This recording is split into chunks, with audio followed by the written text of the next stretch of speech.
Dear students, आज हम लोग बायोलॉजी में अगले टॉपिक के बारे में अध्ययन करेंगे। इससे पहले हम लोग गैमेटोजेनेसिस के बारे में अध्ययन किए और उसमें स्पर्मेटोजेनेसिस, ओजेनेसिस के बारे में अध्ययन किए। अगला जो टॉपिक है वो है आवर्त चक्र, या इसे हम रजोधर्म कहते हैं या मासिक चक्र कहते हैं, मेंस्ट्रुअल साइकिल कहते हैं या इसको मंथली साइकिल भी कहा जाता है। देखेंगे जो फीमेल प्राइमेट्स होते हैं, ठीक है, स्तनधारियों के अंतर्गत हम लोग आते हैं चूँकि, और स्तनधारियों में एक समूह होता है प्राइमेट्स, जिसके अंतर्गत बंदर आते हैं, कपी आते हैं और मानव आता है। तो मानव भी प्राइमेट्स है। तो मानव में जो फीमेल होते हैं, फीमेल में जनन चक्र को ही हम क्या कहते हैं, रजो चक्र कहते हैं या मासिक चक्र कहते हैं या माहवारी भी कहा जाता है। जब फीमेल जो होती है वो 10 से 14 वर्ष की हो जाती है, जब फीमेल 10 से 14 वर्ष की हो जाती है तो उस उम्र में रजो दर्शन होता है, अर्थात उनमें रजोधर या मासिक चक्र होती है। इसी को हम क्या कहते हैं, रजो दर्शन कहते हैं। क्या कहते हैं, रजो दर्शन। ठीक है, जब 10 से 14 वर्ष की फीमेल हो जाती है और उसमें मासिक चक्र आना शुरू हो जाता है, तब इसे हम क्या कहते हैं, रजो दर्शन कहते हैं। और यह रजो दर्शन जब फीमेल 40 से 50 साल की हो जाती है तब तक ये चलती रहती है, रजोधर्म। ठीक है, और 40 से 50 वर्ष के बाद रजोधर्म आना समाप्त हो जाता है, तब इसे हम कहते हैं रजोनिवृत्ति। क्या कहते हैं,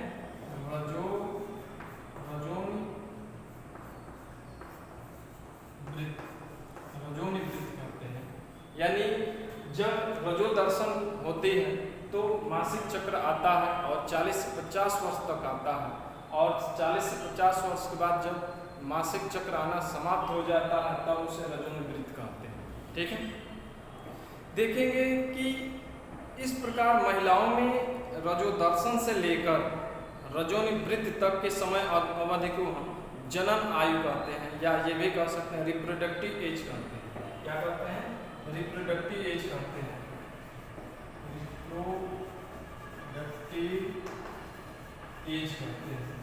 ठीक है, रजो दर्शन से लेकर रजोनिवृत्ति के समय अवधि को हम क्या कहते हैं, रिप्रोडक्टिव एज कहते हैं या जनन काल कहते हैं। इस काल में फीमेल्स जो होते हैं वह जनन क्रिया कर सकती है, उनके अंदर जनन करने की क्षमता विकसित हो जाती है, अपने अगली पीढ़ी को जन्म देने की इनके अंदर क्षमता पाई जाती है इस काल में। ठीक है, देखेंगे कि जो सामान्य महिलाएं होती हैं, ठीक है, सामान्य महिलाओं में जो रजो चक्र होता है वह लगभग 28 से 29 दिन का होता है।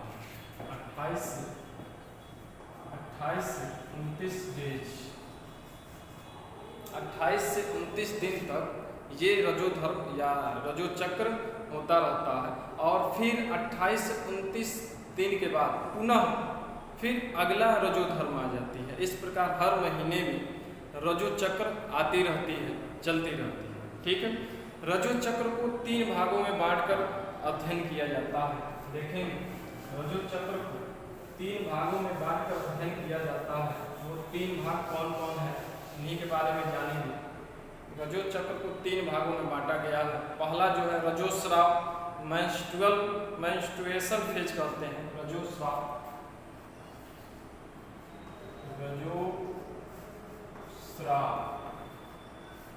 अवस्था, या इसको कहते हैं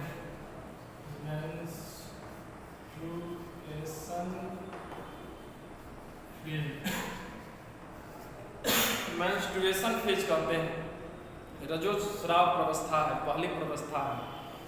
देखेंगे कि इस जब प्रत्येक मासिक चक्र प्रारंभ होता है, फीमेल्स में जब प्रत्येक मासिक चक्र प्रारंभ होता है तो उस समय रुधिर स्राव होता है, और रुधिर स्राव जो होता है लगभग 3 से 5 डेज, 3 से 5 दिन तक होता है।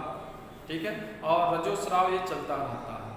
रजोस्राव प्रवस्था में क्या होता है कि इसमें जो भी स्राव बाहर की ओर निकलता है, तरल पदार्थ निकलता है, उस तरल पदार्थ में देखेंगे ऊतक द्रव्य, इसके अलावा श्लेष्म और गर्भाशय की जो दीवार होती है जिसे एंडोमेट्रियम कहते हैं, उस एंडोमेट्रियम की कोशिकाएं, मृत कोशिकाएं भी इनमें पाई जाती है। तो याद रखिएगा स्राव में क्या क्या होता है।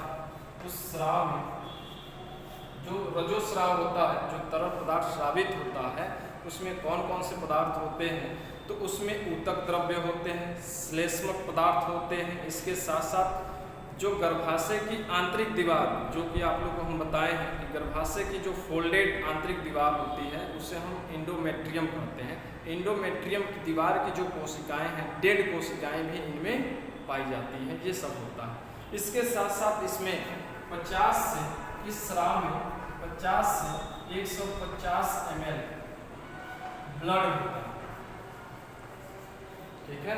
इसमें ब्लड भी पाया जाता है, जो 50 से 150 ml ब्लड होता है। जब रजोस्राव की क्रिया हो जाती है तो रजोस्राव की क्रिया होने के बाद अंडे जो है, इग जो होते हैं, ओवम जो होते हैं, वो रिलीज होते हैं, वो निकलते हैं। और अगर इन्हीं अंडों के साथ शुक्राणु मिल गया तो निषेचन क्रिया हो जाती है। जब निषेचन क्रिया हो जाएगी, यानी फीमेल्स गर्भ धारण की क्रिया कर लेगी, तब उसके अगले महीने से रजोधर्म क्रिया नहीं होती है, यानी मेंस्ट्रुअल साइकिल आना बंद हो जाता है। तब तक जब तक शिशु जन्म न ले, तब तक वो क्या होता है, बंद रहता है, ठीक है। इसमें देखेंगे, हाँ, ये हो गया, पहली प्रवस्था हो गई। दूसरी प्रवस्था में देखेंगे क्या होता है।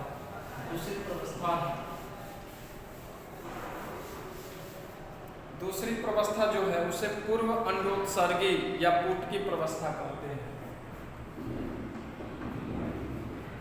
पूर्व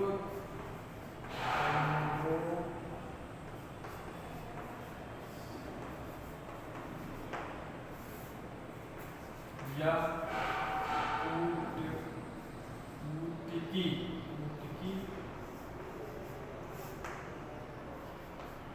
प्रवस्था, ठीक है। पूर्व अंडोत्सर्गी या पुटकी प्रवस्था कहते हैं, प्री ओवुलेटरी फेज कहते हैं, या फॉलिकुलर फेज भी कहा जाता है। ये क्या होता है, यह जो होता है 6वें दिन से स्टार्ट होता है। पहले प्रवस्था में हम बताए थे कि 1 से 5 दिन तक होता है, ठीक है। जो कि ये जो प्रवस्था होता है यह 6वें दिन से स्टार्ट होता है, 6वें दिन से लेकर, और ये 14वें दिन तक होता है। 6वें दिन से लेकर यह 14वें दिन तक होता है, याद रखिए, ठीक है। पूर्व अंडोत्सर्गी प्रवस्था जो होता है 6वें दिन से लेकर 14वें दिन तक होता है। इस प्रवस्था में क्या होता है, जब 6वां दिन आता है तो जो मस्तिष्क में पीयूष ग्रंथ पाया जाता है, पिट्यूटरी ग्लैंड जो होता है, वो एक प्रकार का हार्मोन स्रावित करता है, जिसे हम कहते हैं FSH, ठीक है। FSH हार्मोन स्रावित करता है। फॉलिकुलर स्टिमुलेटिंग हार्मोन्स इसका नाम है, फॉलिकुलर स्टिमुलेटिंग हार्मोन्स।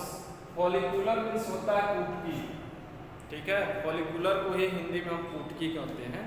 तो फॉलिकुलर स्टिमुलेटिंग हार्मोन्स कहते हैं। इस हार्मोन्स के प्रभाव के कारण 20 वृद्धिशील पुटिकाएं, फॉलिकल्स जो होते हैं उनमें वृद्धि क्रिया होना प्रारंभ हो जाता है। ये है फॉलिकल्स, देखिए ये है, ये है, ठीक है, ये है फॉलिकल्स, ठीक है, ये फॉलिकल्स है, ठीक है। लगभग 20 फॉलिकल्स जो होते हैं, जो कि वृद्धिशील प्रवस्था में होते हैं, इनको वृद्धि करने के लिए प्रेरित कर देता है। और ये फॉलिकल्स जो होते हैं यह चेंज हो जाते हैं, किसमें, प्राइमरी फॉलिकल्स में चेंज हो जाते हैं। किसमें चेंज हो जाते हैं, प्राइमरी फॉलिकल्स में चेंज हो जाते हैं। फिर इस हार्मोन्स के कारण प्राइमरी फॉलिकल्स जो होता है सेकेंडरी में चेंज होता है। किसमें, सेकेंडरी में होता है। और सेकेंडरी से टर्टियरी फॉलिकल्स, ये एफ लिखे हैं 60 एफ, यहाँ पे हम 60 फॉलिकल्स लिखे हैं, सेकेंडरी फॉलिकल्स, फिर टर्टियरी फॉलिकल्स में चेंज हो जाता है, ठीक है। जो ही ये टर्टियरी फॉलिकल्स में चेंज होता है। ये फॉलिकल्स एस्ट्रोजेंस और इनहिबिन दो हार्मोन्स का स्रावण करना शुरू कर देता है। फॉलिकल्स कौन कौन, एक है एस्ट्रोजेंस और एक जो होता है इनहिबिन, याद रखिएगा। ये दो हार्मोन स्रावित होने लगता है, जिनके कारण क्या होता है कि यह इनमें से इन 20 फॉलिकल्स जो वृद्धिशील प्रवस्था में है, इस हार्मोन्स के प्रभाव के कारण ही एक ही कोई फॉलिकल्स जो है विकास करना प्रारंभ करता है। ठीक है, जो प्राइमरी से होकर सेकेंडरी से टर्टियरी में जाता है। शेष फॉलिकल्स जो होते हैं वो उनका विकास होना रुक जाता है, क्योंकि एस्ट्रोजेंस जो होता है वो शेष अन्य को विकास करने से रोक देता है। ठीक है, केवल एक ही जो होगा उसमें से विकास करेगा। ठीक है, फिर आगे क्या होता है कि जब एस्ट्रोजेंस और इनहिबिन ये दोनों स्रावित होते हैं तो इनमें से इनहिबिन हार्मोन जो होता है, इनके स्राव के कारण FSH हार्मोन्स का स्राव कम हो जाता है। इनहिबिन के स्राव के कारण FSH फॉलिकल स्टिमुलेटिंग हार्मोन्स के स्रावण होना कम हो जाता है, जिसके कारण शेष कोशिकाओं का वृद्धि होना बंद हो जाता है। ठीक है, फिर यह टर्टियरी फॉलिकल्स आगे विकास करती है और ये किसमें चेंज हो जाती है, देखेंगे यहाँ एरो बना देंगे तो क्लियर समझ में आएगा। ये ग्राफियन फॉलिकल्स में चेंज हो जाती है। किसमें चेंज हो जाती है, ग्राफियन फॉलिकल्स में चेंज हो जाती है। ठीक है, फिर जब ये ग्राफियन फॉलिकल्स में चेंज हो जाती है, ठीक है, ये सभी क्रियाएं याद रखिएगा अंडाशय में हो रहा है, ओवरी में, क्योंकि ईग का निर्माण कहाँ होता है, अंडाशय में होता है। तो ये अंडाशय का ही हम फिगर बनाए हैं। अंडाशय के अंदर जो ईग विकास कर रहा है उन्हीं का ये फिगर इसमें हम दर्शाएं। ठीक है, तो टर्टियरी फॉलिकल्स जब ग्राफियन फॉलिकल्स में चेंज हो जाता है तब पीयूष ग्रंथ से एक फिर हार्मोन्स का स्रावण होता है और वो होता है LH। पीयूष ग्रंथ एक फिर हार्मोन स्रावित करता है, उसका नाम है LH। इसको कहते हैं ल्यूटिनाइजिंग हार्मोन्स। ठीक है, ल्यूटिनाइजिंग हार्मोन्स के स्रावण होने के कारण जो ग्राफियन कोशिका से या ग्राफियन फॉलिकल से जो एस्ट्रोजेंस हार्मोन स्रावित हो रहा था वो और बढ़ जाता है। ठीक है, जिनके कारण क्या होता है, डिम्बोत्सर्ग होता है या अंडोत्सर्ग होता है। क्या होता है, डिम्बोत्सर्ग या अंडोत्सर्ग होता है। अर्थात कहने का मतलब है कि यह ग्राफियन फॉलिकल्स फट जाती है। देखिए यहाँ में फटी, यह ग्राफियन फॉलिकल्स फट जाती है और उनमें से ओवम निकलता है या अंडाणु निकलता है या अंडे निकलते हैं। ठीक है, तो यह इस हार्मोन्स के प्रभाव के कारण हो रहा है, यह LH हार्मोन्स के प्रभाव के कारण हो रहा है। ल्यूटिनाइजिंग हार्मोन्स के प्रभाव के कारण ही ग्राफियन फॉलिकल्स जो है वो फट जाती है। ठीक है, और फिर अंडोत्सर्ग की क्रिया होती है, यानी अंडे क्या होते हैं, इस ग्राफियन फॉलिकल से रिलीज होते हैं, बाहर की ओर निकलते हैं। ठीक है, कंडीशन में यह क्रिया 14वें दिन होती है, याद रखिए यह क्रिया 14वें दिन होती है। ठीक है, अंडोत्सर्ग की क्रिया ग्राफियन फॉलिकल्स जो फटती है वह 14वें दिन फटती है, इसीलिए 14वें दिन जो होता है उस दिन ईग रिलीज होता है, एक परिपक्व ईग जो होता है रिलीज होता है।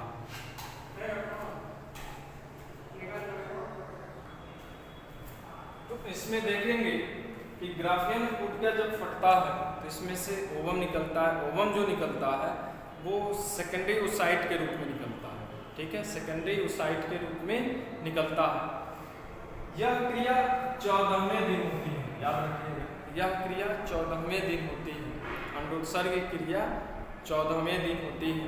ठीक है, इस समय फीमेल्स जो होती हैं उसका बॉडी का टेम्परेचर बढ़ जाता है। ठीक है, और कुछ श्लेष्मक पदार्थ का स्रावण होने लगता है, जिसके कारण उनके अंदर संभोग करने की इच्छा भी बढ़ जाती है। ठीक है, अगर इस समय मैथुन क्रिया किया जाए तो अंडे जो बने हैं, एक जो बने हैं, उनको शुक्राणु आसानी से निषेचित कर सकते हैं, फर्टिलाइज कर सकते हैं। ठीक है, तो यह दिन सबसे उपयुक्त माना जाता है। ठीक, तो ये रहा। हाँ, जो सेकेंडरी ओसाइट बना है वो ये गर्भाशय नाल में आ जाता है, फैलोपियन ट्यूब में आ जाता है। ठीक है, और वहीं पे वो पड़ा रहता है, ठीक है, और शुक्राणु का वहाँ पर वेट भी करता है और एक ओर से अपने विकास भी करता रहता है, ठीक है। तो ये तीसरा देखेंगे चरण क्या है। तीसरा जो चरण है, तीसरा चरण जो कहते हैं वो तीसरा चरण है पश्च अंडोत्सर्गी या पीत की प्रवस्था। पश्च अंडोत्सर्गी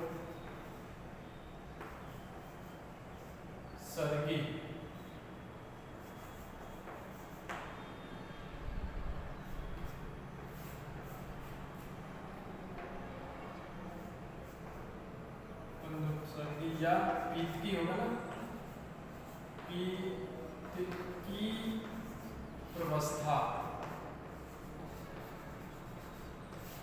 ठीक है।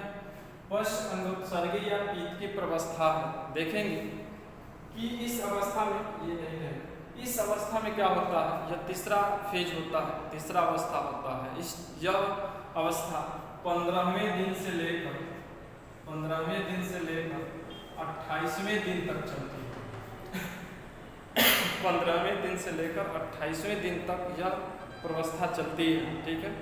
इस प्रवस्था में क्या होता है कि ल्यूटिनाइजिंग हार्मोन्स के प्रभाव के कारण जो ग्राफियन कोटिका फटा है, ठीक है, और उसमें ओवम निकल गया या सेकेंडरी ओसाइट निकल गया है, तो जो फटा हुआ भाग होता है, ठीक है, वो कार्पस ल्यूटियम में चेंज हो जाता है। देखिए ये है कार्पस ल्यूटियम, ये वाला जो इसका खोल है, जो ग्राफियन कोटिका फटी है उसमें से तो पिग निकल गया, लेकिन उसका एक खोल होता है, वो खोल किस में चेंज हो गया, कार्पस ल्यूटियम में चेंज हो गया। किस में चेंज हो जाता है, कार्पस ल्यूटियम में चेंज हो जाता है। और यह कार्पस ल्यूटियम जो होता है एस्ट्रोजेंस और प्रोजेस्टेरॉन हार्मोन्स का स्रावण करना शुरू कर देता है। यह कार्पस ल्यूटियम जो होता है एस्ट्रोजेंस और प्रोजेस्टेरॉन हार्मोन्स का स्रावण करना शुरू कर देता है। इसी प्रवस्था को हम पीत की प्रवस्था कहते हैं। इसी को हम क्या कहते हैं, पीत की प्रवस्था कहते हैं। कार्पस ल्यूटियम प्रवस्था को ही पीत की प्रवस्था के नाम से जानते हैं, ठीक है। इस प्रवस्था में क्या होता है कि कार्पस ल्यूटियम द्वारा स्रावित जो हार्मोन्स होते हैं प्रोजेस्टेरॉन और एस्ट्रोजेंस, इस हार्मोन्स के प्रभाव के कारण गर्भाशय की जो एंडोमेट्रियम दीवार होती है वो और मोटी हो जाती है। इस हार्मोन्स के प्रभाव के कारण जो गर्भाशय की एंडोमेट्रियम दीवार होती है वो और क्या होती है, मोटी हो जाती है। उनमें रुधिर सप्लाई बढ़ जाती है, ब्लड सप्लाई क्या होता है, बढ़ जाता है, और उन दीवार में ग्लाइकोजन का भंडारण हो जाता है। ग्लाइकोजन का क्या होता है, भंडारण होना शुरू हो जाता है। यह क्रिया लगभग 1 सप्ताह दिन तक चलती है। यह क्रिया लगभग कितने दिन चलती है, 1 सप्ताह तक चलती रहती है। और जो ईग बना हुआ है वो गर्भाशय नाल में आकर पड़ा रहता है। अगर वो ईग शुक्राणु के साथ निषेचित कर दिया जाता है तो वो ईग किसमें चेंज हो जाता है, जाइगोट में चेंज हो जाता है। जाइगोट से भ्रूण का निर्माण होता है, और भ्रूण जो है जब बनता है तो प्लेसेंटा का एक निर्माण होता है। इसी प्लेसेंटा के द्वारा भ्रूण जो है एंडोमेट्रियम दीवार से जुड़ जाता है, ठीक है। जो प्लेसेंटा है, यही प्लेसेंटा क्या करता है, गर्भाशय की दीवार से भ्रूण को जोड़ देता है, ठीक है। और उसी प्लेसेंटा के द्वारा गर्भाशय भ्रूण को पोषण प्राप्त होने लगता है। जो फीमेल है, फीमेल की बॉडी से जो भी पोषण जाता है वो इसी प्लेसेंटा के थ्रू भ्रूण के शरीर में प्रवेश करता है, ठीक है। फिर इसमें क्या होता है कि प्लेसेंटा के द्वारा एक विशेष प्रकार के हार्मोन स्रावित किया जाता है, जिससे हम क्या कहते हैं, उसे हम कहते हैं HCG। इस हार्मोन को HCG कहते हैं, जो प्लेसेंटा के द्वारा स्रावित किया जाता है, और इसका नाम है human chorionic gonadotropin. Human chorionic gonadotropin hormones है, ठीक है। जो कि यह हार्मोन्स, ठीक है, प्रेगनेंसी को भी बनाए रखता है, ठीक है, प्रेगनेंसी को भी बनाए रखता है। इस प्रकार यह क्रिया होती है, ठीक है। और निषेचन क्रिया होने के बाद भ्रूण उस गर्भाशय में पड़ा रहता है, ठीक। तो ये रहा, हम आप लोग को आवर्त चक्र या रजोधर्म या मासिक चक्र, इसके बारे में हम बताएंगे। ठीक है, फिर कल अगले टॉपिक के बारे में अध्ययन करेंगे। आज बस छोटी सी ही वीडियो बनाए हैं क्योंकि 2-3 दिनों से बहुत गर्मी हो रही है और इस गर्मी में बनाना बड़ा दिक्कत हो रहा है। ठीक है, तो आज के लिए बस इतना ही, कल अगले वीडियो लेकर उपस्थित होंगे।